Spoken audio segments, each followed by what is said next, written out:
tarde. Eu vou apresentar sobre o meu trabalho aqui no laboratório. A minha pesquisa é concentrada basicamente no mapeamento das áreas de pastagem do Brasil e o meu orientador é o professor Laerte Pereira. Basicamente, o meu trabalho está envolvido em torno desses 3 projetos que estão acontecendo hoje aqui no LAPIG. Um deles é o Map Biomas, o outro é o Next Gen Map e o outro é o FIM Cerrado. Esses 3 projetos eu vou passar por eles, explicar os principais resultados, o que a gente tem até o momento e os próximos passos e resultados e encaminhamentos que a gente está esperando no âmbito desses projetos. A minha tese de doutorado, ela gira em torno desses 3 projetos. Então, conforme os projetos vão andando, a gente tem os resultados e isso, de certa forma, compõe o meu trabalho de doutorado no âmbito do CIAME. Eu estou vinculado ao Programa de Ciências Ambientais. Eu trabalhei o meu mestrado dessa forma e venho dando continuidade para o doutorado também dessa forma. A minha formação é em Ciências da Computação e aí eu estou passando por outro lado, fazendo a pós-graduação em Ciências Ambientais. Basicamente, o primeiro projeto que eu vou enfatizar é o Map Biomas. Então, é um projeto relativamente grande, que o objetivo principal desse projeto é gerar mapas anuais de cobertura e uso da terra para o Brasil. Ele busca fazer isso a partir desde 1985, então a gente espera já produzir 33 mapas, um por ano. Para conseguir, digamos, realizar esse objetivo, a ideia é que a gente utilize uma metodologia rápida, confiável, de baixo custo, que trabalhe com bastante computação em nuvem e tenha uma plataforma de disseminação de produtos. Esse projeto ele é muito grande, existem várias instituições e financiadores envolvidos. Ele já está rodando há mais de 2 anos, acho que vai para 3 anos agora. E a lógica do projeto funciona da seguinte forma: cada bioma é responsabilidade de uma instituição. Então, tem uma instituição responsável por mapear o Cerrado, a Amazônia, e nós chamamos de temas transversais. São temas que perpassam, que extrapolam esses biomas. Dentro desses temas, considerando esses temas, a gente tem pastagem, agricultura, zona costeira e infraestrutura urbana. E, especificamente, o LAPIG está responsável por mapear o tema transversal de pastagem. Como é um projeto que já está acontecendo há um tempo, hoje ele está na coleção 2.3, que é um avanço da coleção 2, e essas coleções, elas têm esse intervalo. Então a coleção 1 foi de 2008 até 2015, e com o lançamento da coleção 2, toda a coleção 1 ela é reprocessada. Então, conforme a gente aumenta e avança nessa coleção, nós avançamos, melhoramos a metodologia e reprocessamos todos os mapas. Então a coleção 3, que vai ser lançada agora em julho, ela vai gerar mapas de 85 até 2016 e vai reprocessar tudo que já foi produzido, então desde 2000 a 2016. Produzir uma série de mapas de uso e cobertura da terra do país. Especificamente dentro desse trabalho, o mapa de pastagem que hoje a gente tem mais confiança e que tem uma melhor acurácia é o de 2015. Tem uma acurácia de 87% e sinaliza uma área de pastagem de 179 milhões de hectares para o Brasil. A metodologia dele foi publicada e a gente vem trabalhando e avançando nessa metodologia. Hoje a coleção 3, eu vou mostrar, teve alguns ajustes dentro dessa metodologia, mas o conceito em si é o mesmo. Em paralelo a esse trabalho do Map Biomas, de mapear isso, eu não comentei, mas isso está sendo feito com Landsat, 30 metros. Em paralelo a isso, dentro do grupo aqui do LAPIG, nós fizemos um esforço de mapeamento com MOLDS, usando a mesma metodologia, mas aplicando ela de uma forma um pouco diferente, e geramos uma série temporal de pastagem de 2000 a 2016 com os dados MOLDS. Essa série ela ficou mais consistente em termos de, digamos, tendência histórica e de expansão dessas áreas. E aí uma das coisas que chamou muito a nossa atenção é que aqui a gente observou, basicamente, essa curva em vermelho é a área mapeada por esse mapeamento com MOLDS, e aqui é o rebanho bovino segundo os dados da PPN. E aí a gente observou uma tendência muito parecida entre esses dois dados, O que para a gente é bem interessante, porque esse dado é um dado de sensoramento remoto e esse é um dado censitário, e os dois estão dizendo a mesma coisa. Isso aí acabou que a gente produziu o que nós chamamos aqui de umas zonas de expansão e retração das áreas de pastagem. Então, basicamente aqui são áreas em que o MODES detectou uma expansão de área de pastagem durante esse período que condiz com a expansão do rebanho bovino. Então, um aumento nessas duas variáveis, nesses dois dados. E aqui uma zona de retração, ou seja, as áreas de pastagem diminuíram e o rebanho bovino também diminuiu. Então, nós produzimos esse trabalho e assim, coincidentemente, essa semana o trabalho foi aceito no Remote Sensing, a gente está terminando os últimos ajustes e vai ser publicado. Isso aqui é a expectativa não, isso aqui vai ser o primeiro capítulo da minha tese. Dentro do método Biomas, nós estamos também trabalhando na coleção 3, que vai ser lançada em julho, e pensando na metodologia que a gente vem utilizando para mapear pastagens de forma automática, nós trabalhamos com todas as imagens do ano e a gente constrói o que nós chamamos de métricas espectrotemporais. Então eu não olho só uma imagem para dizer se aquilo é pastagem ou não. Eu olho o comportamento temporal e espectral dos pixels ao longo de um ano. E aí o que seria uma métrica espectrotemporal? Por exemplo, o máximo NDVI de 2015. E aí com várias dessas métricas a gente consegue capturar a resposta temporal dos alvos e que é fundamental para a gente fazer a diferenciação das áreas de pastagem. O algoritmo de classificação que a gente vem usando é o Random Forest, e na coleção 3 a gente avançou na metodologia utilizando amostras que foram inspecionadas visualmente. Esse trabalho foi feito pelos bolsistas aqui do laboratório, a Jaila, a Poli, a Andressa, a Ana Paula e o Igor, sob a supervisão do Adriano, e foram inspecionados 30 mil pontos para o Brasil. Esses pontos foram inspecionados em cima de uma ferramenta que a gente construiu, chamada Temporal Vision Inspection. Então, na prática, o que a gente faz é, dado um ponto, a gente avalia uma imagem Landsat por ano e diz o que aconteceu com esse ponto. Isso daqui, se não me engano, é em Matopíba, eu não esqueci agora o município, mas você vê a expansão da agricultura na região e esse ponto aqui dá para saber exatamente quando que ele foi convertido em agricultura. Então, essa ferramenta ela facilita a inspeção desses pontos e a análise disso. Isso daqui sendo inspecionado por um intérprete, a ideia é que agora a gente use esses dados e treine um algoritmo que seja capaz de identificar as áreas de pastagem. Nas metodologias anteriores, a gente sorteava esses pontos aleatoriamente em cima de mapas de referência. Essa é uma melhoria que vai, assim, a gente acredita que os mapas vão ser produzidos com uma qualidade muito maior. E recentemente a gente viu que a banda termal do Landsat 7 e 8, do Landsat 7 e 5 tinham problemas. E aqui é só um exemplo da banda termal com imagem Landsat 5, então a gente acabou abandonando e retirando essa banda do processo de classificação. Para a coleção 3, o Vinícius veio conduzindo essas análises e a gente avaliou várias cenas em cada bioma, e aí o que a gente observa é que várias dessas cenas a gente consegue observar uma tendência, por exemplo, aqui na Amazônia, nessa cena aqui no Mato Grosso, de expansão da área de pastagem e depois, posteriormente, uma diminuição dessa área por conta da entrada de agricultura. Aqui no Pampa, uma diminuição dessas áreas de pastagem, que aqui é pastagem natural por conta da entrada de arroz. Nessa região aconteceu esse processo. No Cerrado, a cena que a gente pegou foi a cena que pega boa parte da bacia do Rio Vermelho, uma expansão das áreas de pastagem, depois uma leve diminuição por conta também da área de soja. E aí o que a gente buscou na melhoria dessa metodologia foi uma consistência em área mapeada de acordo com esses resultados. Porque cada mapa é gerado individualmente, a gente quer poder compará-los de forma consistente entre diferentes janelas de tempo. Então, esses gráficos mostram isso. Alguns biomas a gente ainda tem problema, como a Caatinga e o Pantanal, com aumentos muito abruptos em termos de área de pastagem mapeada. Aqui é um exemplo da cena da bacia hidrográfica do Rio Vermelho. Aqui, por conta da escala, acaba que os pixels ficaram um pouco distorcidos, mas aqui a gente observa que o crescimento das áreas de pastagem, desde 85 para aquela cena, basicamente por conta de desmatamento na região, e esse tipo de análise foi o que a gente veio produzindo até agora para melhorar a metodologia.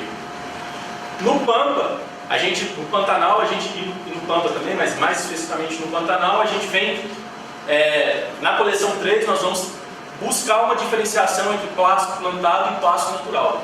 Então aqui, a gente está vendo áreas de pastagem natural, são áreas mais alagáveis do Pantanal, e aqui áreas de pasto plantado que estão entrando aqui mais nessa região. O gráfico mostra uma tendência de aumento da pastagem plantada e uma diminuição das áreas de pastagem natural na região, nessa cena em específico. Esse aqui é um exemplo do que a gente produziu, que o mapeamento para essa região, a gente observou que essa área aqui, ela simplesmente foi deixando de ser mapeada, e daqui para frente ela não foi mais mapeada. E aí, quando a gente olha a série histórica, a gente observa que essa aqui foi uma área que foi sendo abandonada e que em algum momento ela voltou a regenerar. Então, de fato, ela deixou de ser uma área de pastagem. Aqui já é um outro exemplo em que de 2000 para 2001 apareceu essa área de pastagem, depois ela foi recorrentemente mapeada. E aqui a gente observa que aqui era uma área de vegetação natural, no Pantanal, e aí houve a abertura da área para provavelmente pasto plantado. Então, esses resultados são animadores, e agora a ideia é que a gente está produzindo isso, está rodando esses mapas para todo o Brasil. Dentro desse projeto existe um componente de inovação, chamado Landsat-like, que basicamente a ideia é produzir uma série temporal consistente de imagens biofísicas para o Brasil. É um nome bonito para um NDVI mensal, sem nuvens, sem buracos e com resolução de 30 metros. Para a gente conseguir isso, a gente vai combinar todos esses satélites e produzir um piloto, novamente com a bacia hidrográfica do Rio Vermelho, de imagens mensais NDVI de 2000 até 2016. Com essa série temporal mais consistente, a gente quer desenvolver novos métodos de classificação para esse dado, um dado semelhante com uma, digamos, cobertura temporal semelhante ao dado MODES, mas com resolução Landsat. Esse trabalho foi submetido para o Congresso Brasileiro de Cartografia e, assim, coincidentemente, nessa semana também a gente conseguiu, o trabalho foi selecionado como edição especial da Revista Brasileira de Cartografia. O Roberto comentou um pouco sobre isso, mas essa é a infraestrutura computacional que a gente tem. Então nós temos servidores para o portal, servidores de armazenamento, que a gente passa os 100 teras de armazenamento, então isso dá condições para que a gente desenvolva esses processamentos. Recentemente temos uma placa de vídeo para fazer processamento de Deep Learning, que é algo que eu vou falar um pouquinho mais para frente. E aqui o servidor da Embrapa que a gente recebeu, que a gente está fazendo ele funcionar agora. Essa infraestrutura, a ideia é que a gente vem usando ela no dia a dia, mas o Roberto comentou que ela está acessível para que vocês façam processamentos também via VPN. Bem, esse é um segundo projeto que também está envolvido, digamos, é um desdobramento do projeto do Map Biomas. Eu vou passar rapidamente por ele. Esse projeto ele basicamente busca trabalhar com imagens diárias, trabalhando com algoritmos de aprendizado de máquina para fazer também técnicas de mapeamento e identificação de alguns alvos. Quando a gente fala de imagens diárias, a gente está falando de dados da Planet. Basicamente são dados adquiridos por nanosatélites, microsatélites na verdade. Esse aqui é um exemplo de microsatélites. Esse aqui é um satélite da Planet Labs, o nome dele é Dove, ele é mais ou menos desse tamanho. E hoje a gente tem mais ou menos uns 200 circulando aí na órbita do planeta. E eles funcionam como uma espécie de trem e conseguem pegar imagens teoricamente diárias com resolução de 3 a 5 metros. E aí a ideia é que a gente processe essas imagens, é um volume muito grande, usando computação em nuvem, com uma parceria com a Google, e aí a gente desenvolva técnicas novas de sensoramento remoto para processar esses dados e adquirir, realmente extrair conhecimento disso, né? Para esse projeto especificamente, nós temos imagens diárias de agosto de 2017 a julho de 2018 para todas essas cartas do país. Obviamente a gente gosta muito da bacia do Rio Vermelho, então a gente pediu imagens para lá. A carta do IBGE que pegava a maior parte da bacia era essa. Então nós temos imagens, essa área está sendo monitorada diariamente por esses satélites. E existem outras regiões aqui. Com essas imagens, o que a gente está buscando é identificar esses possíveis alvos relacionados à pecuária, que é o que a gente está chamando aqui de... Isso aqui é uma espécie de wish list, ou seja, a gente gostaria de identificar isso nessas imagens. Então, pasto bem manejado, pasto com solo exposto, bebedouros, áreas de intensificação, infraestrutura de fazenda, confinamento e pivô de pasto. E aí, para ter uma ideia sobre isso, a gente começou a olhar essas imagens. E aí aqui é interessante. Esse aqui é uma imagem do Google Earth, nessa região. Essa é uma imagem Landsat. E essa é uma imagem Planet. Né? Especificamente aqui, a gente consegue ver bem uma mancha de solo exposto nessa área aqui. E aqui é uma imagem Sentinel, que também é um satélite novo. Mas a imagem Planet, ela mostra alguns padrões que a gente ficou de certa forma intrigado. Essas linhas aqui, no início a gente imaginou que fossem curvas de níveis, mas você observa que outras regiões têm outras linhas de forma perpendicular. O que aparenta, o que a gente está suspeitando é que isso aqui são áreas de reforma, ou seja, a pastagem foi reformada, provavelmente arou a terra, não necessariamente há pouco tempo, talvez há um certo tempo, e aí os dados da Planet estão conseguindo pegar isso bem. Com nenhum outro dado a gente consegue ver isso tão claramente. Com a Sentinel a gente observa um pouco.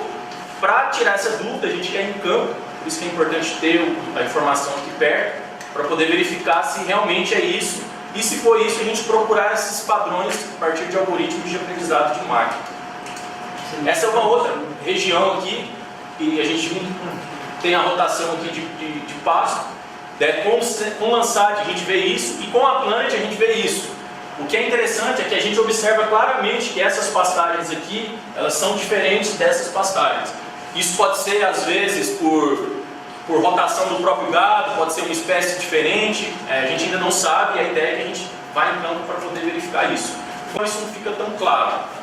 Então a gente vê que a Planet tem potencial, os dados, e aí para extrair conhecimento disso a gente vai usar o que a gente chama de técnicas de Deep Learning. É uma espécie de um algoritmo avançado de aprendizado de máquina. Tem alguns algoritmos que a gente já vem trabalhando, mas na prática o que esse algoritmo faz, esse que a gente vai testar por esse primeiro momento, é uma segmentação semântica, que é a gente aplicar o mesmo procedimento de segmentação que a gente usa numa imagem, gera um vetor, mas fazer isso para todos os pixels. Isso a gente testou também para a bacia do Rio Vermelho, com o Landsat, e obtivemos bons resultados. Né? Esse algoritmo com o Landsat, ele conseguiu separar bem as áreas de pastagem, não confundindo elas com agricultura, silvicultura, pivô, áreas montanhosas e vegetação nativa. Então ele está conseguindo diferenciar isso bem. A gente quer testar isso com a Planet também. E por fim, o projeto do FIP Cerrado é um projeto oficial do governo brasileiro que busca monitorar o bioma cerrado para detecção de desmatamento. E existem outros componentes do projeto, mas basicamente o INPE vai produzir polígonos de desmatamento do bioma cerrado. E o nosso papel nesse projeto é definir uma métrica de qualidade para esses polígonos, uma espécie de score. Né? E aí, para pegar uma vez a gente recebendo esses polígonos, a gente vai atribuir uma métrica de qualidade, considerando essas escalas de análise e possibilidade de conversão de cobertura natural, contexto geográfico, se tem pastagem perto daquele desmatamento, se é uma área agrícola, coisas desse tipo. Isso vai ser avaliado em todos esses dados. A gente tem dados de campo para dar suporte para tomar essa decisão, dados do desmatamento do FREL recentemente, dados da Bacia do Rio Vermelho, com mapeamentos de uma alta qualidade que a gente produziu.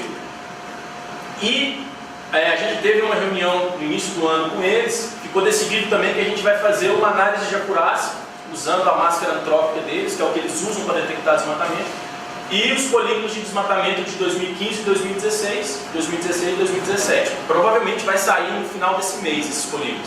Eles vão lançar isso para todo o bioma cerrado. Usando também a ferramenta do TVI, a gente quer avaliar esses polígonos. Está previsto um trabalho de campo entre o INPE e o LAPIG, a gente aqui, para poder fazer a validação desses polígonos em campo. E no nosso lado a gente vai gerar o que a gente está chamando de uma superfície de probabilidade de ocorrência de desmatamento no bioma cerrado. Algo semelhante ao que o Manuel produziu, o professor Manuel produziu no doutorado dele, usando dinâmica. A gente quer trabalhar com uma ideia bem parecida. A primeira versão da ferramenta computacional que a gente vai desenvolver, tem que desenvolver no projeto, ela já está no ar. E a gente colocou inicialmente dados do FREL, mas ela permite a gente, por exemplo, olhar os polígonos e comparar duas imagens Landsat. Né? E aí, no âmbito do projeto, a gente organizou mosaicos Landsat para todo o cerrado no portal. Isso está disponível, foi acrescentado recentemente. Essas imagens são TOA e elas não foram intercalibradas. Então, a gente observa a diferença entre as cenas, mas na prática o pixel que está ali é um pixel TOA. Então, permite fazer algumas análises mais interessantes. E, bem, esse é o que eu tinha para apresentar. Dúvidas e sugestões, eu estou aberto a alguém. Pergunta aqui, qual que é a resolução desse E se ele é gratuito, essas imagens, só se foi disponibilizado para essa pesquisa ou esse projeto? As imagens, deixa eu só voltar à área aqui, as imagens da Planet, elas são, a gente adquiriu especificamente no contexto desse projeto para essas cargas, mas elas, digamos, a ideia é que elas sejam usadas aqui no laboratório. Então quem está aqui no laboratório, a gente consegue mecanismos para que trabalhe com essas imagens. Ela é um satélite proprietário, mas para pesquisa eles têm um programa também que você pode submeter a pesquisa e eles fornecem imagens para a sua área gratuitamente. Então tem duas formas, mas com a gente aqui, se a área de interesse estiver nessas cartas, a gente já tem as imagens e a resolução dele é de 5 a 3 metros. O satélite ele não tem combustível, então quando ele está em órbita, ele vai caindo e conforme ele vai caindo a resolução vai aumentando. Então ele cai, vai para a atmosfera e ele desintegra. Então ele tem uma resolução variável, mas é na prática de 5 a 3 metros. E aí eles fazem um processo de correção disso. E é americano deles e a vida útil deles? Eles são americanos, o satélite é americano. A vida útil, se não me engano, eu não vou dizer, eu não sei dizer, mas são acho que 6 meses. Mas eles estão constantemente lançando. Então eles nunca sabem o número exato. Tem 200, amanhã pode ter 210, e aí eles vão sempre aumentando, melhorando a tecnologia e colocando novos satélites em órbita, com as mesmas configurações. Você conhece outra empresa que está fazendo os nanosatélites? Tem alguma Na verdade tem várias empresas, tem várias startups que surgiram. A Planet é a principal. Eu não sei dizer o nome delas, mas a Planet, como acho que ela foi criada em 2012, ela está na frente em termos de dominar essa tecnologia, mas existem outras opções sim para aquisição dessa tecnologia. Bruno, aqui que eu vi mandaram uma mensagem no grupo aqui que é uma imagem que vai chegar a uma escala submétrica. Assim, e aí tem aquela coisa vai chegar ao ponto que ela vai substituir um plano. A expectativa, o que a gente achou legal é que dá para você contar árvores aqui, né? E querendo ou não, a ideia é que essa tecnologia vá aumentando e vá melhorando. Então, talvez daqui 2, 3 anos eles melhorem os sensores, mas eles já dominaram a tecnologia de colocar esses microsatélites em órbita. Tem uma pergunta. A respeito fora dessas áreas pré-definidas, é só para o Instituto Colapig? Como é que é o procedimento para solicitar de novas áreas, fora dessas? Na verdade, eles têm um programa de incentivo à pesquisa. Eu posso passar o link para você depois. Quando a gente esteve conversando com eles no lançamento do projeto, tem um cara da Planet que fica específico. Ele é específico para poder, digamos, fornecer essas imagens para quem tiver interesse em aplicar pesquisa nelas.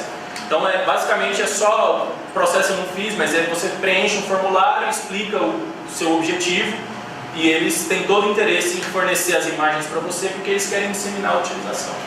Então, para outras áreas é perfeitamente possível adquirir nessa forma. A pesquisa comercial, tem valor comercial? Eles também fornecem? Sim, aí comercialmente falando, se for para uso agrícola, eles terceirizaram isso para uma outra empresa americana, a canadense, que eu não me lembro o nome, para monitoramento agrícola, agricultura de alta precisão, né? E para outros usos ele também adquire. Só um detalhe você não compra a imagem, eles inovaram em termos do modelo de negócio, você compra a área, então a área que você compra, você vai adquirir todas as imagens ali a partir de um determinado, você vai monitorar, então é como se você fixasse um quadrado e ficasse pegando todas as imagens que tem ali por um período de 1 ano, por exemplo. Então em termos de pixel, valor de dólar pixel é o mais barato do mercado.